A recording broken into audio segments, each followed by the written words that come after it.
Husband இங்க அம்மா வீட்டுக்கு வந்ததும் ஷாப்பிங் போலாம் அப்படி சொல்லி தான் கிளம்பியாச்சு. ஷாப்பிங் பாத்தீங்கன்னா இந்த வாட்டி தூத்துக்குடி போகல.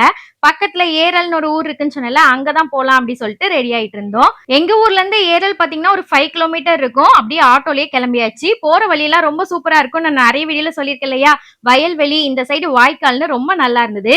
திங்கக்கிழமை அப்படின்னாலே ஏரல் ஊர்ல சந்தை போடுவாங்க. அதாவது காய்கறி எல்லாமே இந்த மாதிரி விற்பாங்க. அன்னைக்கு ரொம்ப கூட்டமா இருக்கும்.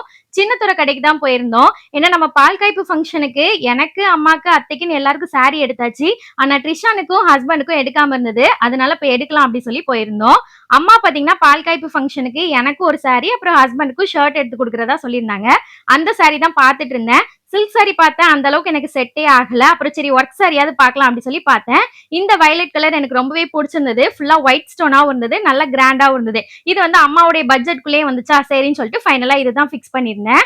அப்புறம் ட்ரிஷானுக்கு வந்து அந்த கோல்டன் கலர் சாரிக்கு மேட்சா இந்த மாதிரி ட்ரெஸ் பார்க்கலாம் சொல்லி பார்த்தேன். ஆனா எதுவுமே செட் ஆகல. ஃபைனலா பார்த்துட்டு எடுக்காம வந்தாச்சு. ஹஸ்பண்டுக்கு மட்டும் அப்புறம் ட்ரெஸ் பார்க்கலாம்னு சொல்லி பார்த்துட்டு இருந்தோம். அவங்களுக்கும் அந்த கோல்டன் கலர் ஷர்ட் தான் பார்த்துட்டு இருந்தேன். பொதுவா ஜென்ஸ்லாம் பாத்தீங்கன்னா ட்ரெஸ் எடுக்கிறதுக்கு அவ்வளவா விரும்ப மாட்டாங்க.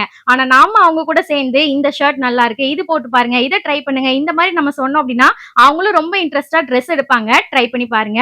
ஃபைனலா எல்லா ஷாப்பிங்கும் முடிச்சிட்டு அங்க கீழே கொஞ்சம் ஸ்நாக்ஸ் எல்லாம் சேல் பண்ணிட்டு இருந்தாங்க. அதெல்லாம் வாங்கி சாப்பிட்டுட்டு வீட்டுக்கு வந்தோம். அன்னைக்கு டே இப்படிதான் போச்சு. பாய், டேக் கேர்.